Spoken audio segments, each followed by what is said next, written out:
नमस्कार, बहुत स्वागत है आपका इंडिया न्यूज पर। मैं हूं आपके साथ निहारिका श्रीवास्तव और आप देख रहे हैं 22 जिले बाइक खबर। G20 सम्मेलन की मेजबानी की तैयारी के चलते सीएम मनोहर लाल झज्जर पहुंचे हुए हैं। यहां उन्होंने आपको बता दें ग्वालियर रोड पर स्थित प्रतापगढ़ फार्म हाउस का अवलोकन किया। उनके साथ इस मौके पर बीजेपी प्रदेश अध्यक्ष ओम प्रकाश धनखड़ भी मौजूद रहे। सीएम मनोहर लाल ने फार्म हाउस में लगे हर व्यंजन की स्टॉल पर पहुंचे और इस दौरान उन्होंने फार्म हाउस में आमोद प्रमोद की हर उस चीज को अवलोकन किया जो कि हरियाणवी संस्कृति की झलक पेश करते। इस दौरान सीएम ने फार्म हाउस में हल भी चलाया और गाय को रोटी भी खिलाई। तो ये 3 तस्वीरें आपको दिखा रही है जब सीएम झज्जर पहुंचे हुए हैं। आपको बता दें यहां पर G20 की मेजबानी की लगातार तैयारियां हो रही है और इसी का जायजा लेने के लिए सीएम यहां पर पहुंचे। तो ये तस्वीर आपको दिखा रहे हैं जहां पर सभी चीजों का फार्म हाउस का निरीक्षण कर रहे हैं। वहीं आपको बता दें दूसरी तस्वीर में आप देख सकते हैं कि सीएम जो है वो गाय को रोटी खिला रहे हैं, वहीं साथ ही हल भी चला रहे हैं। तो आपको बता दें हरियाणवी संस्कृति का यहाँ पर अवलोकन किया जाएगा, इसीलिए जो सीएम है वो खास तौर पर खुद यह निरीक्षण करने पहुंचे और सभी तैयारियों का जायजा भी ले रहे हैं। G20 के हमारी जो टीम है, प्रदेश की टीम है और केंद्र में एक टीम बनी है, दोनों ने बैठ करके जो विचार विमर्श किया है, कल उसकी पहली मीटिंग हुई है। एजेंडे में हमने कुछ चीज़ें रखी हैं। अब जब तक वो उसको क्लियरेंस नहीं मिलती है तब तक तो हम कुछ नहीं कह सकते, लेकिन हमने प्रतापगढ़ का ये फार्म हाउस भी उनके एजेंडे में रखा है कि हम क्यों नहीं एक दिन या थोड़ा समय, जितना भी समय मिले, यहाँ आकर के हमारे सारे सिस्टम को भी देखें, ग्रामीण क्षेत्र का जो है हमारा सारे जो कैसा वातावरण होता है, कैसा हमारा कल्चर है, कैसा हमारा खान पीन की सिस्टम्स हैं, उन सबको देखें। कुछ ना कुछ हरियाणा की अच्छी यादें अपने साथ लेकर के जाए। हमारा पूरा प्रयत्न रहेगा कि वो लोग यहाँ आए, लेकिन फाइनल जब केंद्र सरकार की ओर से ये सारे विषय हो जाएंगे, G20 की जो टीम है वो इसको स्वयं भी देखने के लिए आएंगे, क्योंकि एक बहुत बड़ा एक समिट है, वो इंटरनेशनल लेवल का समिट है। तो इसलिए जब तक वहाँ से क्लियरेंस नहीं मिलती तब तक नहीं कहा जा सकता। हमारा प्रयत्न है कि यहाँ वो आए। 2 कार्यक्रम हमें मिले हैं, एक तो मार्च के 1, 2, 3, 4 तारीख और एक फिर आगे अगस्त में होगा। तो इन दोनों कार्यक्रमों के लिए हम, क्योंकि हमारे मेहमान हैं, उनके स्वागत के लिए, आवभगत के लिए हम पलके बिछाए हुए हैं और हर संभव प्रयत्न ऐसा रहेगा कि यहाँ से वो एक यादगार लेकर के जाए। हमारे लिए भी बहुत एक अच्छा ये अवसर होगा कि अपने आप को हम उनके सामने प्रोजेक्ट कर सकें। हमारे जो प्रदेश की नीतियाँ, पॉलिसीज, अचीवमेंट्स जहाँ जहाँ वो ठहरेंगे उस सारे बारे में उनको अवगत कराएंगे और निश्चित रूप से हमारा नेशनल और इंटरनेशनल लेवल के ऊपर हरियाणा का नाम आगे बढ़े, ये हम चाहेंगे। नाम तो हमने बहुत सुना था प्रतापगढ़ फार्म्स का और इच्छा हुई आज देखने की, तो पहली बार मैं आया हूँ। हालांकि यहाँ आने के बाद तो लगा कि मुझे ज़्यादा समय निकाल करके आना चाहिए था, क्योंकि बहुत से प्रकार के जो अलग अलग जो वैरायटीज़ यहाँ के फार्म हाउस की मैंने देखी हैं। सबसे पहले तो मैं इस बात की प्रशंसा करता हूँ, दाद देता हूँ कि श्री प्रताप सिंह फोगाट जी ने और ये जो फार्म हाउस बनाया है 2008 से लगातार ये लगे हुए हैं, यानी 14 साल से ये इसके साथ जुड़े हुए हैं। और कोई ऐसे सामान्य व्यक्ति ऐसा नहीं है, ये एक प्रकार के अच्छे पढ़े लिखे इंसान कॉरपोरेट के अपनी नौकरी को छोड़कर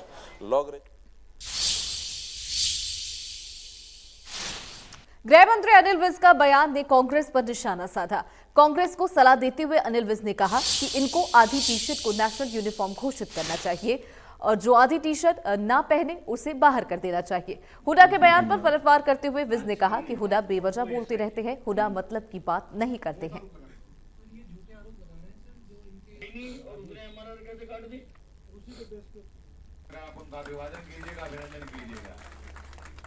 उनके साथ माननीय हरियाणा विधानसभा के उपाध्यक्ष महोदय श्री रणबीर गंगवा जी आप संबोधन करेंगे।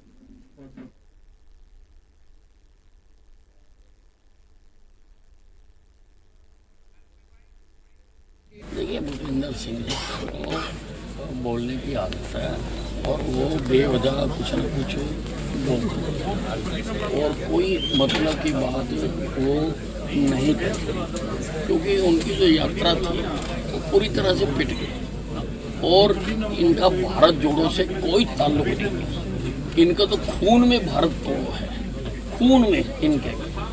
हिंदुस्तान आज़ाद हुआ, हिंदुस्तान के 2 टुकड़े करवा दिए। 84 में इन्होंने सिखों का कत्लेआम करवा दिया। इनके तो खून में है कि किस तरह से भारत को तोड़ना। जिस दिन इन्होंने अपनी यात्रा शुरू करी उसके 4-5 दिन बाद ही राहुल गांधी जी ने ट्वीट किया था कि बस 145 दिन और ट्वीट के साथ एक जली हुई निक्कर लगाई थी। यानी 145 दिन के बाद तुम सारे हिंदुस्तान में आग लगा दो। ये तो वो संकल्प लेके निकले हुए हैं। और अब ये आधी बाजू की कमीज डालकर और काली सफ़ेद दाढ़ी करके ये इसको घुमा रहे हैं। ये बताना चाहते हैं कि अब ये बच्चा नहीं रहा, ये बड़ा हो गया। लेकिन मेकअप करने से कोई बड़ा नहीं होता। और मैं एक बात और कहना चाहता हूँ कि अब ये आधी बाजू वाली कमीज डाल के चल रहा है, तो कांग्रेस को अपने नेता का अनुसरण करना चाहिए। इनको भी सारों को आधी बाजू की कमीज में साथ साथ चलना चाहिए। जितने कांग्रेस जन हैं ये भी आधी बाजू, ये तो अब इनकी नेशनल यूनिफॉर्म हो जानी चाहिए। शहरी स्थानीय निकाय मंत्री कमल गुप्ता टोहना पहुंचे। इस दौरान उन्होंने बीजेपी के पूर्व प्रदेश अध्यक्ष सुभाष बराला से मुलाकात की। कमल गुप्ता के सामने टोहाना और उजाखल नगर परिषद के चेयरमैन और पार्षदों ने कमल गुप्ता के सामने समस्याएं रखी। इस दौरान कमल गुप्ता ने हरियाणा में बीजेपी सरकार के 3000 दिन पूरे होने पर सीएम मनोहर लाल को शुभकामनाएं दी। कमल गुप्ता ने सीएम मनोहर लाल के कार्यकाल को प्रदेश के लिए सौभाग्यशाली बताया। राहुल गांधी की भारत जोड़ो यात्रा पर कमल गुप्ता ने कहा कि उनके परिवार ने भारत को तोड़ने का काम किया और अब ये लोग भारत जोड़ो यात्रा निकाल रहे, जबकि भारत को जोड़ने का सबसे बड़ा काम प्रधानमंत्री नरेंद्र मोदी ने किया।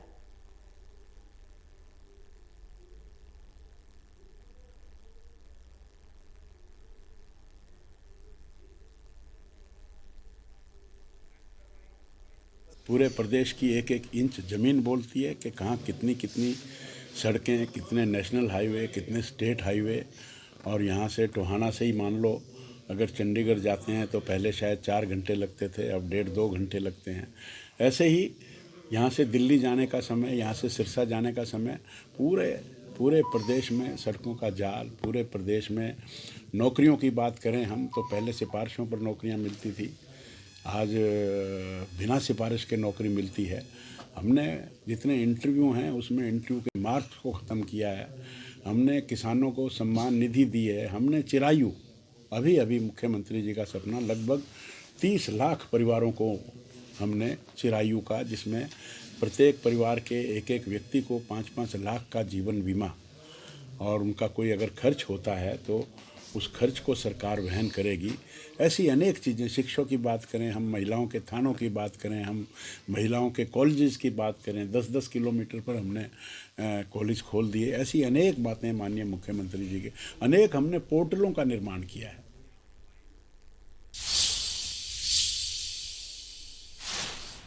खबरों में आगे बढ़ रहे, सिरसा में कृषि मंत्री जेपी दलाल ने ग्रीवेंस कम्युनिटी की बैठक ली। इस दौरान कृषि मंत्री ने बैठक में 14 में से 11 शिकायतों का मौके पर समाधान किया।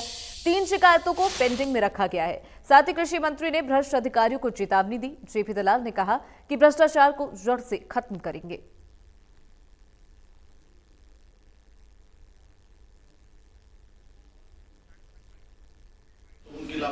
आप एक काम करो, आप रिश्वत लेके पकड़ाओ, हर पकड़वाने में मैं आपको 10,000 रुपये इनाम भी दूंगा।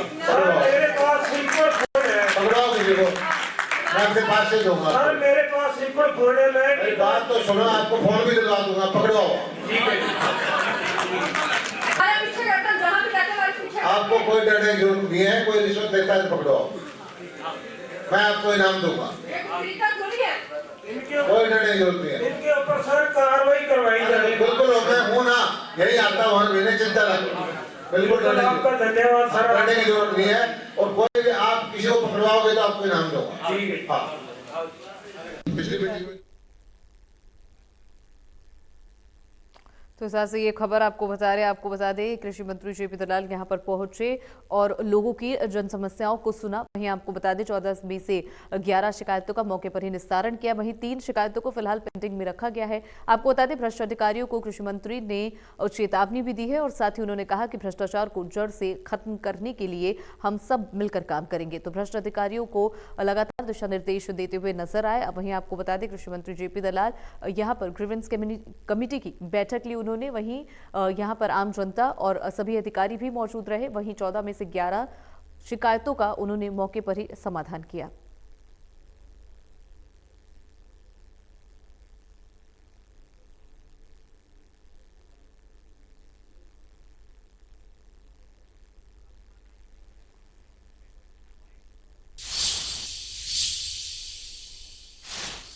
सांसद कार्तिकेय शर्मा गुरुग्राम के बंदवाड़ी स्थित द अर्थ सेवियर्स फाउंडेशन में बुजुर्गों के बीच लोहड़ी का त्योहार मनाने पहुंचे।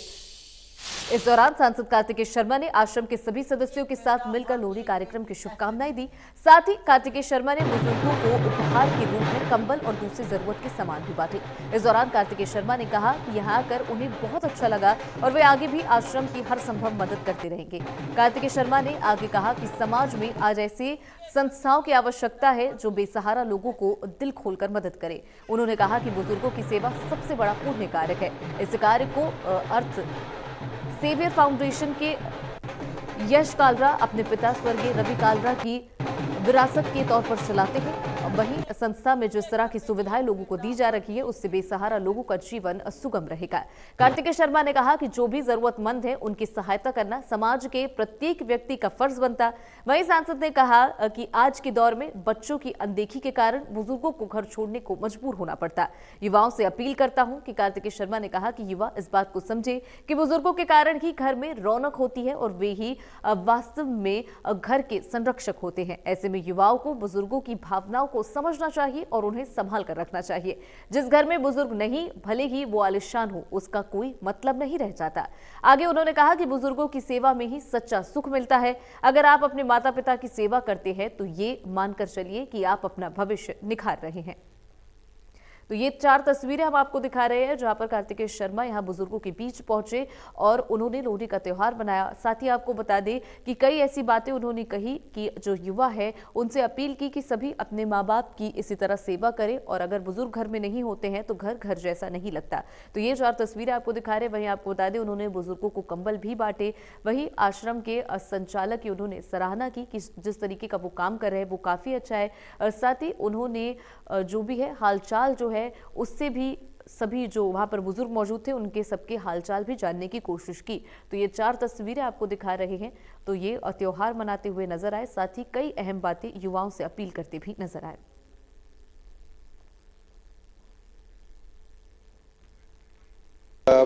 बड़ा अच्छा लगा, मन में आया कि क्यों ना लोहड़ी का एक पावन त्योहार कुछ बुजुर्गों के साथ मनाया जाए और खासकर उन लोगों के साथ जिनको शायद अपने परिवार की कमी महसूस होती है लोहड़ी के दिन, क्योंकि लोहड़ी का दिन ऐसा दिन है जब हम अपने परिवार के साथ मनाते हैं, अपने दोस्तों के साथ मनाते हैं। तो अच्छा लगा उनके साथ आकर समय बिताकर। और अर्थ साइंस जो ये संस्था इतना अच्छा काम कर रही है और यहाँ पे इतने अच्छी युवा प्रतिभा यश हैं जो काम कर रहे हैं यहाँ पे सबके साथ, उसको देख के बहुत प्रेरणा भी मिली और प्रोत्साहन भी मिला और कुछ समय बिताया, अच्छा लगा और इसी बहाने उनको मिलने का मौका मिला। कुछ को जाना हूँ, आता रहूँगा, मिलता रहूँगा आगे भी। शायद हम अपनी रोज़मर्रा की ज़िंदगी में इन कुछ ऐसी चीज़ों को भूल जाते हैं, कुछ ऐसी कहानियाँ, कुछ ऐसे किस्से सुनने को मिले लोगों से जो सुन के मन दहल जाता है और शायद मानवता का ये रूप नहीं देखने को मिलता है। लेकिन बहरहाल आज के दिन फिर भी खुशी रही कि उनके साथ समय बिताने का मौका मिला। लोहड़ी मनाई और रेवड़ी खाई और मूंगफली खाई, अच्छा था। मैं ये भी कहूँगा कि शायद समाज में हमें सोचने की ज़रूरत है कि ऐसा अवसर क्यों आता है या ऐसा मौका क्यों आता है कि माँ बाप जो अपने बच्चों को बड़ा करते हैं और उसके बाद उनको वो छोड़ देते हैं कहीं सड़क पर, कहीं यहाँ। और मुझे यश बता रहा था कि किन किन परिस्थितियों में, दुर्गम परिस्थितियों से उनको लेके आते हैं, उनकी सेवा करते हैं और बिल्कुल निःशुल्क करते हैं। बहुत अच्छा काम कर रहे हैं। हम भी अपना सहयोग करेंगे लगातार और सहयोग से ज़्यादा मैं चाहूँगा कि मैं आता रहूँ, मिलता रहूँ। जैसे मैं तो ये भी कहूँगा कि यश जैसे आइए, यश आइए, ऐसे लोगों को, ऐसे युवाओं को हमारे को समाज में और प्रबुद्धता से आगे लाना चाहिए जो इतना अच्छा काम कर रहे हैं और बिना किसी भेदभाव के, बिना किसी सोच के यह काम कर रहे हैं। बहुत अच्छी बात है, बहुत अच्छी सोच को लेकर बढ़ रहे हैं। हम भी काम करेंगे, इनकी मदद करेंगे। देखिए, ये सोच की बात है। बदलाव तो एक एक व्यक्ति से शुरू होता है। सरकार भी अपनी तरफ से कार्य करती है समय समय पर मुझे लगता है सिर्फ सरकार की का दायित्व और जिम्मेवारी नहीं है, ये हर व्यक्ति विशेष समाज के अंदर, सोसाइटी के अंदर, उन सब की जिम्मेवारी भी है और कहीं ना कहीं जागरूकता लाने की ज़रूरत है। तो अन्य माध्यमों से हम भी इस पर काम करेंगे, अपने प्रयास भी करेंगे और जागरूक करने का भी प्रयास करेंगे, क्योंकि मुझे नहीं लगता कि ये किसी एक व्यक्ति विशेष की या सरकार की सिर्फ समस्या है, ये पूरे समाज की समस्या है, सोच की समस्या है। सबसे पहले तो मैं सर को थैंक यू कहना चाहूँगा कि उन्होंने अपना इतना कीमती समय दिया और हमारे त्यौहार को और भी ज़्यादा शोभा दी। लेकिन उसके साथ ही साथ जो बातें से उन्हें शेयर करी और जो उनके विचार थे, सच बताऊं तो वही सबसे ज़रूरी विचार है हमारे समाज में। कि आजकल के समय पे ज़रूरतमंद लोग तो बहुत होते हैं, लेकिन इंसान उनकी मदद करने से ज़्यादा उनको अनदेखा कर देता है। अब मानो हमें ये इस तरीके के लोग हर जगह दिखते हैं सड़कों पे, जिनको किसी और व्यक्ति की ज़रूरत होती है, जिनको कोई न कोई लाइलाज बीमारी होती है, या वो अपाहिज होते हैं, या उनका कोई उनकी केयर करने वाला कोई भी नहीं होता। फिर भी हम ये सोचते हैं कि ये काम तो शायद सरकार का होना चाहिए, या फिर हम क्यों अपने हाथ गंदे करें। लेकिन सर ने बिल्कुल ठीक कहा, ये हम सभी का काम है, क्योंकि ये हमारी ड्यूटी है मैनकाइंड के टुवर्ड्स। ये ना ही किसी चीज़ से रिलेटेड है। सेवा आपसे कभी भी ये नहीं पूछती कि अच्छा आपने कितना पैसा कमाया है, या फिर आपकी समाज में आपका स्टेटस क्या है, या फिर आप कौन सी गाड़ी चलाते हो, या कौन से ब्रांड के कपड़े पहनते हो। सेवा कभी भी आपसे ये नहीं कहती कि आपको पहले कमाना पड़ेगा, पहले बड़ा आदमी बनना पड़ेगा, फिर आपको मौका मिलेगा। अगर कोई इंसान सेवा करना चाहे तो आज भी कर सकते हैं, लेकिन फिर भी लोग होते हैं जिनको 60-70 साल की उम्र में ध्यान आता है कि अपने लिए तो सब कर लिया, अब समाज के लिए कुछ करना चाहिए। लेकिन ऐसा नहीं होना चाहिए। हमें हर अपने दिन में थोड़ा सा समय निकालना चाहिए कुछ न कुछ अच्छा कार्य करने के लिए। जिन लोगों को हमारी ज़रूरत है उनको ढूंढना चाहिए, उनका इंतज़ार नहीं करना चाहिए, उनको ढूंढना चाहिए। और जो भी भगवान जी ने हमें ब्लेसिंग्स दी हैं, आशीर्वाद दिया है, जिसकी वजह से हम काबिल हैं दूसरों की मदद करने के लिए, उस काबिलियत का इस्तेमाल करना चाहिए। बहादुरगढ़ में दिल्ली रोहतक राष्ट्रीय राजमार्ग पर रफ्तार का कहर देखने को मिला। यहां तेज गति से आ रही कार बेकाबू होकर मेट्रो पिलर से टकरा गई। इस हादसे में 2 दोस्तों की मौत हो गई, जबकि 4 गंभीर रूप से घायल। हादसा बहादुरगढ़ के आजीवन ज्योति अस्पताल के पास हुआ। बताया जा रहा है कि गाड़ी के सामने अचानक कुत्ता आ गया था, जिसे बचाने के लिए गाड़ी को मोड़ने की कोशिश में आकर कार अनियंत्रित हो गई और मेट्रो पिलर से टकरा गई। घटना की सूचना मिलते ही पुलिस मौके पर पहुंची और मामले की जांच में जुट गई।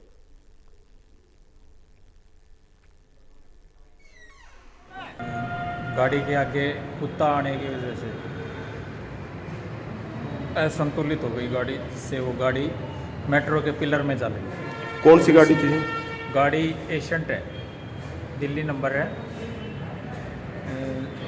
इसमें 2 ब्रॉड डेड हैं और 4 आईसीयू के अंदर जीवन ज्योति हॉस्पिटल में। जिसकी डेथ हुई उनका क्या नाम है?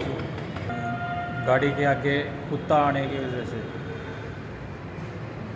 असंतुलित हो गई गाड़ी, जिससे वो गाड़ी मेट्रो के पिलर में जा लगी। कौन सी गाड़ी थी? गाड़ी एशियंट है, दिल्ली नंबर है। इसमें 2 ब्रॉड डेड हैं और 4 आईसीयू के अंदर जीवन ज्योति हॉस्पिटल में। जिसकी डेथ हुई उनका क्या नाम है? नूह में बीपीएल राशन कार्ड कट जाने से लोगों को भारी परेशानियों का सामना करना पड़ा। ऐसे में महिलाओं ने बीपीएल सूची के नाम काटने के बाद लघु सचिवालय पहुंचकर अधिकारियों को अपनी परेशानी बताई। दरअसल सरकार के नए नियमों के मुताबिक जो भी लोग 7 पैरामीटर पर खरा नहीं उतर रहे हैं, उन्हें राशन कार्ड काट दिए जाएंगे। महिलाओं ने बताया कि परिवार पहचान पत्र में उनकी आमदनी ज्यादा दिखाई गई, जिसकी वजह से राशन कार्ड कट गया है। अब महिलाओं ने राशन कार्ड दोबारा से शुरू करने की मांग की। वहीं अतिरिक्त उपायुक्त ने कहा कि लोगों को इस बारे में पता नहीं है कि उनके बीपीएल राशन कार्ड किस लिए कटे हैं। अधिकारियों के पास ऐसे परिवार वेबसाइट माध्यम से पता कर सकते हैं कि उनके राशन कार्ड काटा गया है और सरकार के इसके टोल नंबर भी जारी किए हैं। हमारा राशन कट चुका है, बच्चे को क्या खिलाएं? छोटे छोटे बच्चे हैं। क्यों कटा है, कब कटा? ये भैया अब बिजली का बिल नहीं भरे, जब भी मुसीबत है वो हमारे मीटर को काट ले जाएंगे। अब ये कहते हैं कि ये 9,000 का आपने बिल भर चुके हैं, आपका परमिट जब कटा। अब पता बिजली का बिल नहीं भरेंगे तो हमारे बच्चे गर्मी में मरेंगे। हैं क्या करें हम? कार्ड कट का, हमारा राशन कट का, और 5 लाख क्यों दे रखी कमाई इसमें? क्या कमाई होती है? कुछ भी नहीं है, यही रेडीमेड लगाते, कोई बेलदारी करता है, कोई कुछ कर रहा है, कोई मजदूर ने बच्चा की भी दे रखी है, बच्चा भी कमावे क्या? दूसरी भी बच्चा की मजदूरी दे रखी है। जी, बीपीएल की यदि देखा जाए तो 1 तारीख से हमारे पास अराउंड 2500 या लगा ले 3000 के बीच में लोगों का फुटफॉल रहा है। इसमें कुछ स्पेसिफिक टाइप के केसेस हमारे पास आ रहे हैं। कुछ तो लोग हैं जिनको इनकम वेरिफिकेशन से वो सेटिस्फाइड नहीं है, तो फिर हम उन्हें कह रहे हैं कि आप ग्रीवांस पे एक बार अपनी शिकायत दर्ज करा दीजिए, तो आपकी फिर से री-वेरीफाई हो जाएगी। कुछ हैं जो कहते हैं कि हमारी इनकम वेरीफाई ही अभी तक नहीं हुई है, तो फिर हम उन्हें पूरी प्रोसेस एक समझा रहे हैं कि आप कैसे अपनी इनकम वेरिफिकेशन के लिए अप्लाई कर सकते हैं। एक टोल फ्री नंबर है जो कि हरियाणा सरकार ने जारी किया है, इसको मैं एक बार बोलना चाहूँगी। किसी को भी पीडीएस से रिलेटेड कोई भी यदि एक्सक्लूजन के कारण कंप्लेंट दर्ज करानी है, तो वो इस फ़ोन पे कॉन्टैक्ट कर सकते हैं और ये सीधा हेडक्वार्टर में इसका मतलब आपका फ़ोन उठाया जाएगा और आपकी शिकायत वहाँ पे दर्ज की जाएगी। 1800-180-2087 या फिर अंत में 1967 आप इस नंबर पे अपनी कंप्लेंट दर्ज करा सकते हैं। हमारा तो मेरे साथ इस बुलेटिन में फिलहाल इतना ही। बाकी खबरों के लिए बने रहिए इंडिया न्यूज़ हरियाणा के साथ।